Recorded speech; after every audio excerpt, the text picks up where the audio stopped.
Hello नमस्कार दोस्तों, स्वागत है आप सभी का आपके अपने परिवार स्टडी शाला 2.0 में। उम्मीद करते हैं कि आप सभी एकदम अच्छे होंगे, स्वस्थ होंगे और मस्त होकर के अपनी तैयारी कर रहे होंगे। देखिए, आज की वीडियो में जो हम लोग बात करने वाले हैं बीपीएससी टीआरई 4 के बारे में, ठीक है।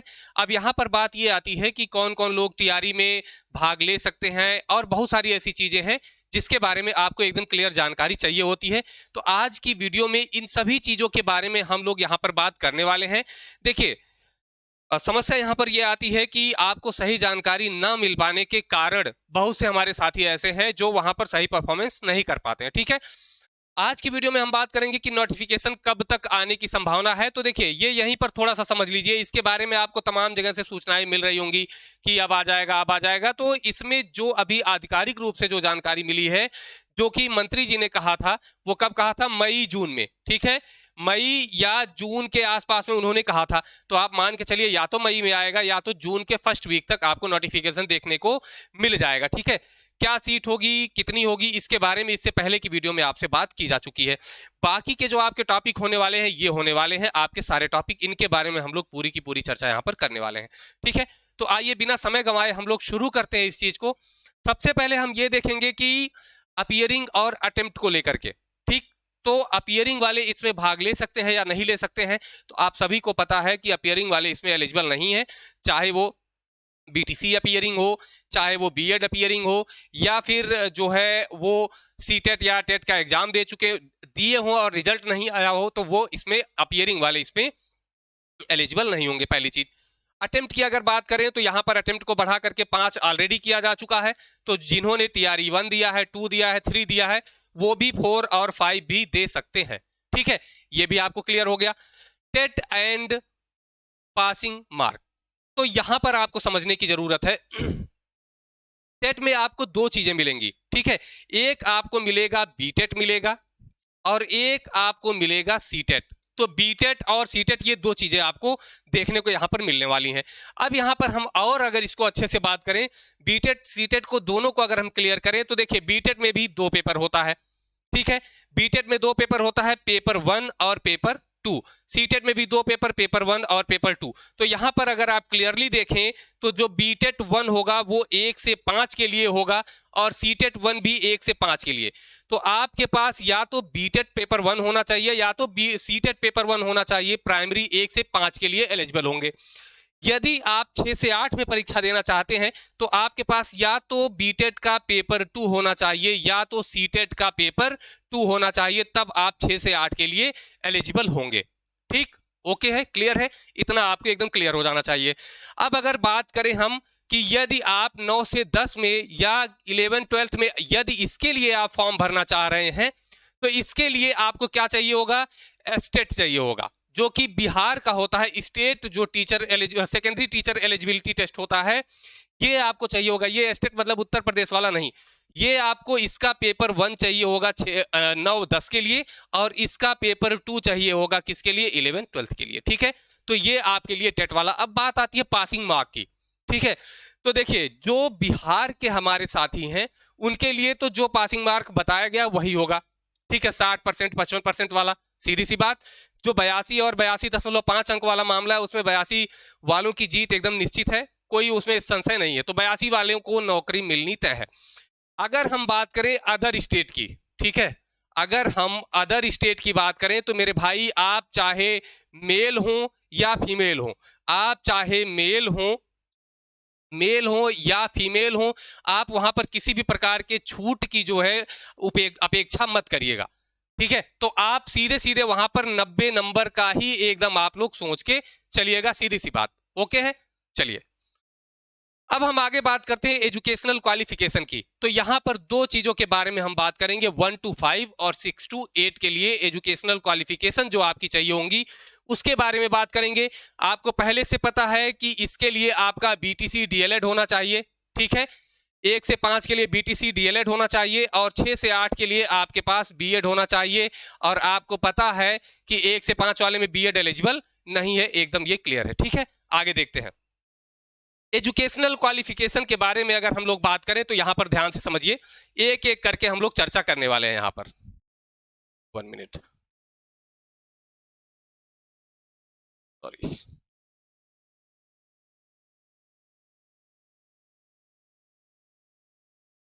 काम क्यों नहीं कर रहा है भाई?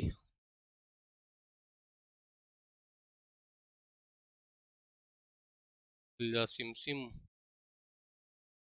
1 मिनट।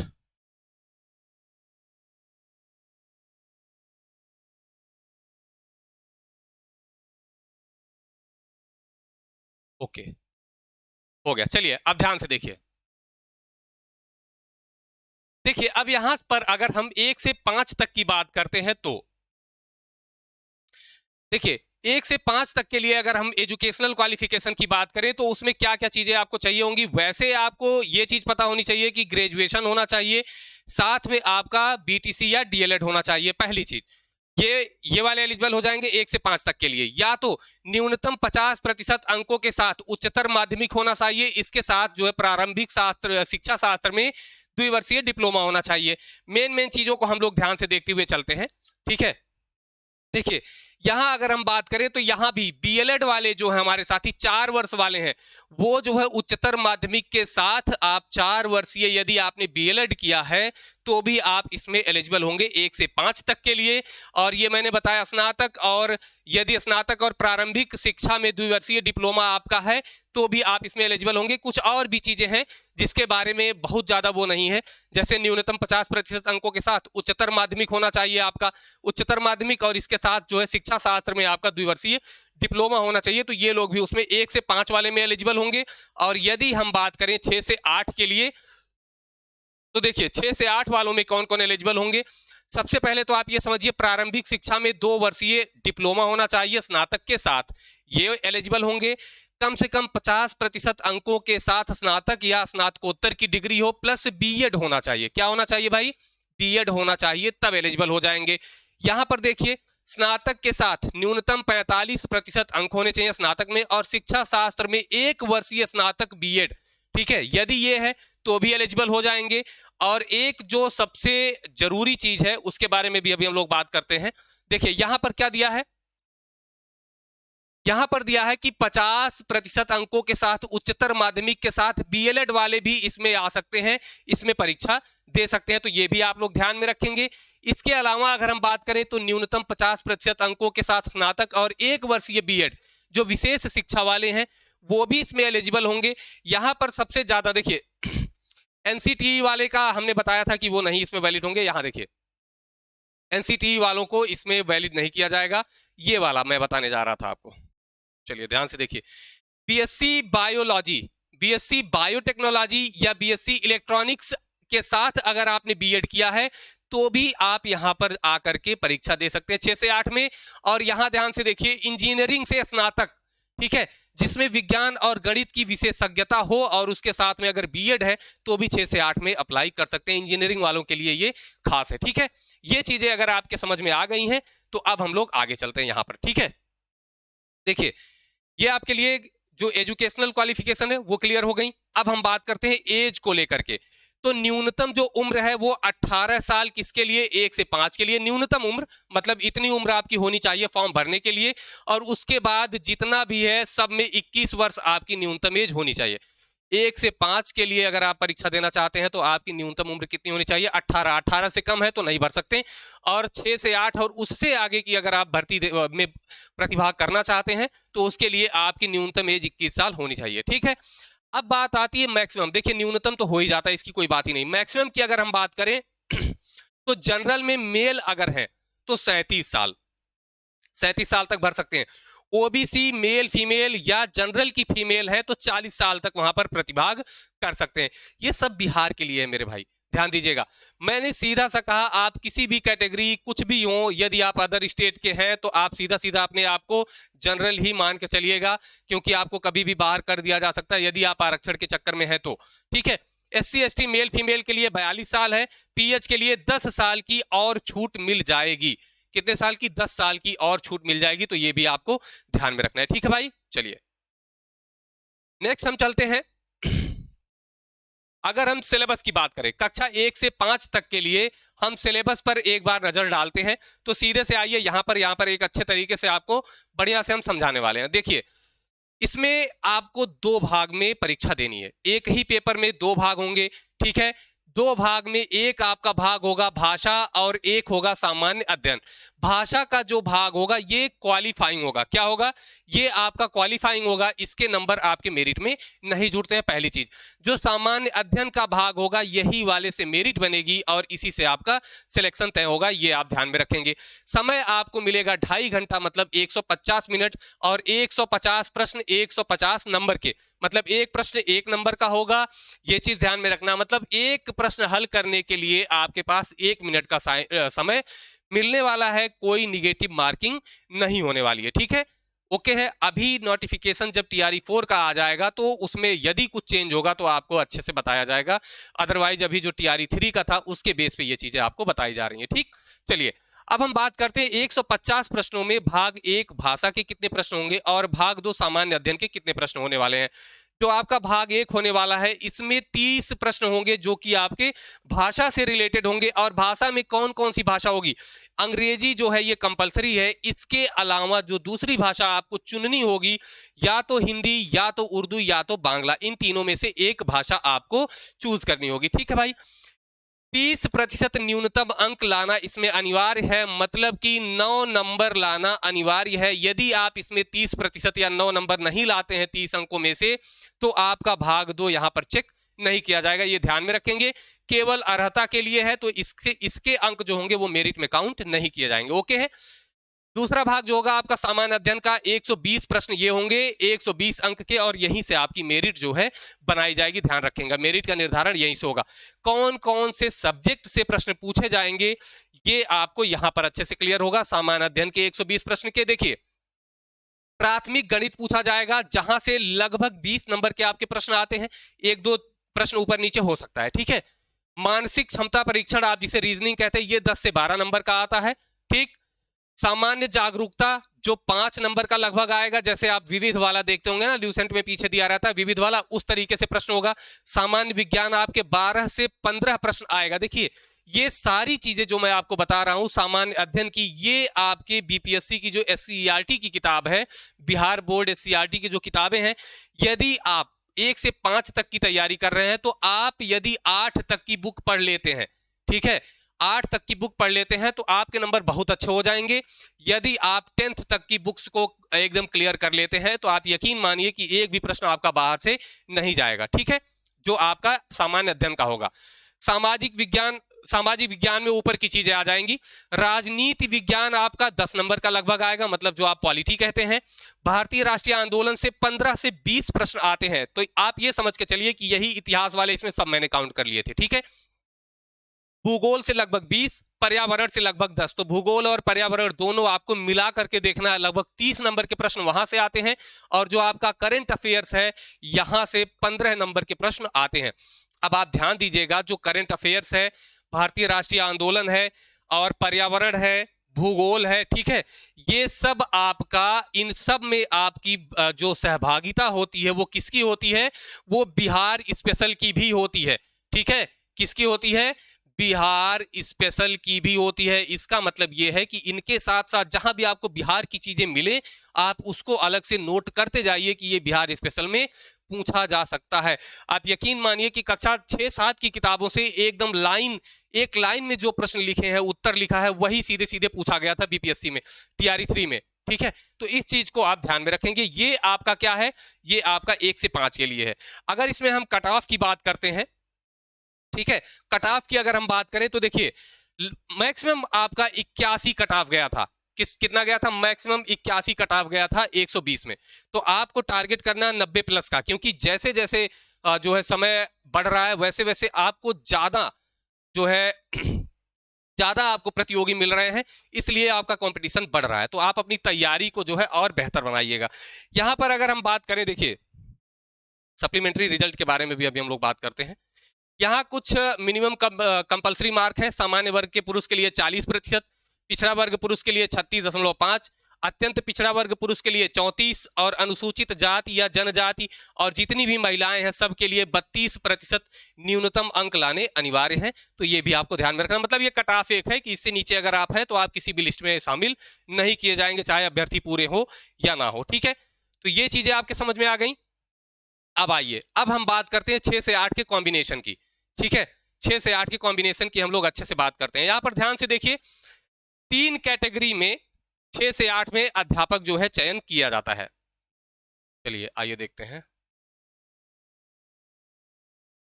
देखिए, 3 कैटेगरी में यहाँ पर चयन किया जाता है। एक होगा गणित और विज्ञान का, एक सामाजिक विज्ञान का होगा और एक भाषा का होगा। गणित, विज्ञान, सामाजिक विज्ञान और भाषा।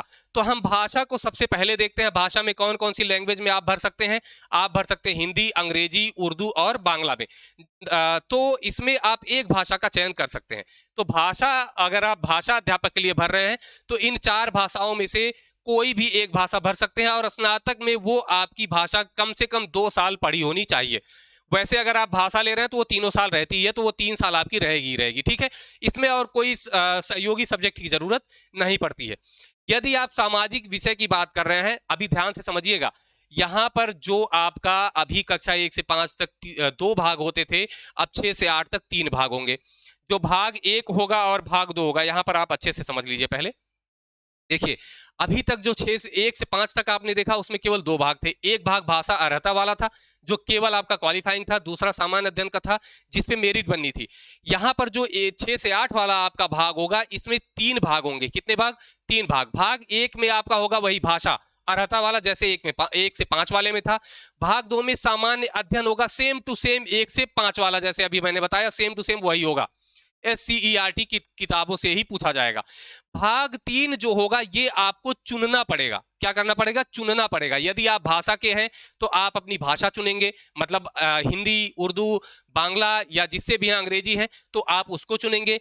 यदि आप सामाजिक विषय से हैं तो आप सामाजिक विषय में चुनेंगे। यदि आप विज्ञान गणित के हैं तो आप उसको चूज करेंगे, ठीक है। चलिए, क्या देखिए, सामाजिक विषय वाले में आपका जो स्नातक होना चाहिए वो इतिहास, भूगोल, राजनीति शास्त्र, दर्शन शास्त्र, अर्थशास्त्र, वाणिज्य, मनोविज्ञान, समाजशास्त्र, गृह विज्ञान में से कोई भी 2 विषय के साथ होना चाहिए आपका ग्रेजुएशन। क्या होना चाहिए? किसी भी 2 विषय के साथ आपका ग्रेजुएशन भैया होना ही चाहिए। ध्यान देंगे, ठीक है। किन्हीं भी 2 विषय के साथ। अब जो सहयोगी सब्जेक्ट होंगे, जैसे होता यह है कि यूपी में अगर आप देखें तो लास्ट ईयर में केवल 2 सब्जेक्ट रह जाते हैं, तो वो 2 सब्जेक्ट आपके इसमें से होने चाहिए, कोई 2 सब्जेक्ट होने चाहिए। तो आप जो है इस सामाजिक विषय में भर सकते हैं एकदम आराम से, ठीक है। ओके है। चलिए, अब यहां पर अगर थोड़ा सा हम इस पे भी नजर डाल लेते हैं, इसके एलिजिबिलिटी पे यहां पर थोड़ा सा और हम क्लियर कर लेते हैं, ठीक है। देखिए, यहाँ पर वही चीज सीधे सीधे लिखी है कि कोई 2 विषय स्नातक स्तर पर पठित होने चाहिए। तो कोई भी 2 विषय यदि आपने पढ़ा है तो आप दे सकते हैं। इसमें थोड़ी सी और अभी आगे कॉम्प्लिकेशंस है, जो आप पेपर में चूज करेंगे उसके बारे में भी हम आपको अभी बताने वाले हैं। गणित एवं विज्ञान के बारे में भी आप ध्यान से देखिए कि स्नातक में या तो गणित, सांख्यिकी, भौतिक, रसायन, जीव विज्ञान, इनमें से कोई 2 विषय होना चाहिए। अब आप जूलॉजी, बॉटनी वाले ध्यान से समझिए, यदि आपका ग्रेजुएशन में जूलॉजी और बॉटनी है तो आपके लिए समस्या यहां पर है, क्योंकि जीव विज्ञान में जंतु विज्ञान या रसायन विज्ञान, इसमें से कोई एक ही माना जाएगा। जीव विज्ञान में कोई एक ही माना जाएगा। तो या तो आपने जंतु विज्ञान के साथ इधर का कुछ पढ़ा हो, या तो जीव विज्ञान के वनस्पति के साथ इधर का कुछ पढ़ा हो। यदि आपने जंतु विज्ञान और वनस्पति विज्ञान साथ में दोनों यही पढ़े हैं तो संभवतः आप यहां पर प्रतिभाग नहीं कर पाएंगे गणित विज्ञान में। इस चीज को ध्यान में रखेंगे। उसके साथ आपका या तो वनस्पति विज्ञान या जंतु विज्ञान के साथ इधर का कोई एक सब्जेक्ट होना चाहिए। गणित, भौतिक, रसायन में से कोई एक सब्जेक्ट आपका होना अनिवार्य है, तब आप भर सकते हैं, ठीक है। तो स्नातक में इनमें से कोई 2 विषय आपका होना चाहिए।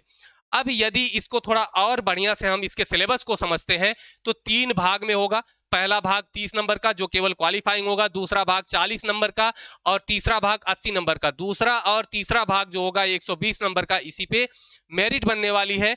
तो आपका जो भाग 2 है 40 नंबर वाला सामान्य अध्ययन का, वो 1 से 5 वाला ही सिलेबस है पूरा। और जो 80 नंबर आपका यहां पर आ रहा है उसमें आपको चूज करना है। यदि आप भाषा के जो है अभ्यर्थी हैं, भाषा देना चाह रहे हैं, ठीक है, तो भाषा से आपके 80 प्रश्न पूरे के पूरे पूछे जाएंगे। यदि आप हिंदी भरते हैं तो आपके पूरे प्रश्न हिंदी से पूछे जाएंगे। यदि आप उर्दू भरते हैं तो 80 के 80 प्रश्न आपके उर्दू से पूछे जाएंगे। यदि आपका जो है गणित और विज्ञान है, मैथ और साइंस है, तो 40 नंबर आपका मैथ आएगा और 40 नंबर आपका साइंस आने वाला है। तो ये 80 नंबर यहां से आएगा। अब आती है बात सामाजिक विषय की। यदि आप सामाजिक विषय के अभ्यर्थी हैं तो वहां पर आपको थोड़ी सी चीजें ध्यान में रखनी होंगी। देखिए, सामाजिक विषय में आपको जो तीसरा वाला भाग है, यहां पर जब आपको सेक्शन चूज करना होगा तो वहां पर दो सेक्शन चूज करने हैं। सेक्शन 1 चूज करना है और सेक्शन 2 चूज करना है। ठीक है, सेक्शन 1 में आपको जीएस के सब्जेक्ट, देखिए आपके पास ऑप्शन कौन कौन से हैं, इतिहास, भूगोल, राजनीति शास्त्र और अर्थशास्त्र। ये आपके पास 4 ऑप्शन है, यहां पर उन्हीं में आपको परीक्षा देनी है। तो 4 में से यदि आप सेक्शन 1 में हिस्ट्री चूज करते हैं, ठीक है, यदि आप सेक्शन 1 में हिस्ट्री चूज करते हैं तो सेक्शन 2 में से आप या तो ज्योग्राफी चूज करेंगे, या तो इकोनॉमी चूज करेंगे, या तो पॉलिटी चूज करेंगे। ठीक है, ध्यान से समझिए, यदि आप सेक्शन 1 में, क्योंकि 2 सब्जेक्ट सामाजिक विषय में आपको चुनने होंगे, यदि आप सेक्शन 1 में इतिहास को चुनते हैं, यहां पर ध्यान से समझिए, यदि आप सेक्शन 1 में इतिहास विषय को चुनते हैं तो आपको सेक्शन 2 में कौन कौन से ऑप्शन मिलेंगे, भूगोल, अर्थशास्त्र और राजनीति शास्त्र में से एक विषय को ही चुनना पड़ेगा। ठीक है, तो यदि आपने सेक्शन 1 में इतिहास चुना तो आपको सेक्शन 2 में भूगोल, अर्थशास्त्र और राजनीति शास्त्र चुनने को मिलेगा। लेकिन यदि आपने सेक्शन 1 में भूगोल चूज किया है तो, यदि सेक्शन 1 में आपने भूगोल चूज किया तो आपको सेक्शन 2 के लिए केवल अर्थशास्त्र और राजनीति शास्त्र मिलेगा, आपको इतिहास वहां पर चुनने का मौका नहीं मिलेगा। तो इस चीज को आप ध्यान देंगे। ठीक है, बाकी जो आपका जीएस वाला पार्ट है, ये सिलेबस जो है इसमें सीधा सीधा कहा गया कि एनसीईआरटी और एससीईआरटी बेस पे पूछा जाएगा, लेकिन जीएस का जो पार्ट है वो टोटल एससीईआरटी के बेस पे होगा, मतलब बिहार की जो एकेडमिक बुक्स है उनके बेस पे होगा। तो आप यदि 8 और 9 का दे रहे हैं तो आपको 10th तक जो है वो बुक्स आपको पढ़ लेनी चाहिए जीएस की। बाकी के जो सब्जेक्ट आपके हैं वो एनसीईआरटी एससीईआरटी से पूछे जाएंगे, वहां पर आप जा सकते हैं। ठीक है, तो ये आपकी पूरी जानकारी थी। यहां पर कुछ चीज मुझे लग रहा है कि थोड़ा सा आपको और बताने की जरूरत है। देखिए, एक चीज यहां पर है एस्टेट को लेकर के। ठीक है, हमारे जितने भी साथी हैं जी जो अभी हाल ही में पास आउट हुए हैं उनके पास एस्टेट नहीं है, तो मेरी जो है बिहार सरकार से एक रिक्वेस्ट है कि वो एस्टेट कराएं परीक्षा से पहले। बीपीएससी टीआरई 4 का नोटिफिकेशन देने से पहले जितना जल्दी से जल्दी हो सके वो एस्टेट जरूर कराएं। यदि आप एक विद्यार्थी हैं, आप तैयारी कर रहे हैं, तो आपका ये धर्म बनता है कि आप किसी से कंपटीशन करके उससे ज्यादा नंबर ला करके आगे बढ़ें, ना कि उसको प्रतियोगिता से बाहर धकेल करके। ठीक है, तो कुल मिला जुला के ये है कि यदि कोई अभ्यर्थी है वो भी आपकी तरह तैयारी कर रहा है तो उसे भी मौका मिलना ही चाहिए। आपको ये नहीं चाहिए कि वो पीछे रह जाए और कम कंपटीशन होगा तो हम अच्छे से कम नंबर पे पास हो जाएंगे। ठीक है, तो ऐसा नहीं होना चाहिए। एस्टेट होना चाहिए जिससे कि बाकी के जो बच्चे बचे हैं जिनके पास एस्टेट नहीं है वो भी प्रतिभाग कर सके इसमें। ठीक है, और दूसरी चीज ये है कि अपीयरिंग वाला ये सप्लीमेंट्री रिजल्ट की अगर हम बात करें तो सप्लीमेंट्री रिजल्ट के बारे में अभी बच्चे धरना दे रहे हैं, लेकिन सरकार उस पर कोई ध्यान नहीं दे रही है। फिलहाल कमेंट बॉक्स में आप लोग बताइए कि सप्लीमेंट्री रिजल्ट आना चाहिए या नहीं आना चाहिए, और वीडियो ये कैसी लगी आप लोग कमेंट बॉक्स में जरूर बताइएगा। अब यदि आपको पसंद आई हो तो लाइक, सब्सक्राइब और शेयर जरूर करिएगा। ठीक है, चलिए फिर मिलेंगे नेक्स्ट वीडियो में, तब तक के लिए नमस्कार, धन्यवाद, जय हिंद।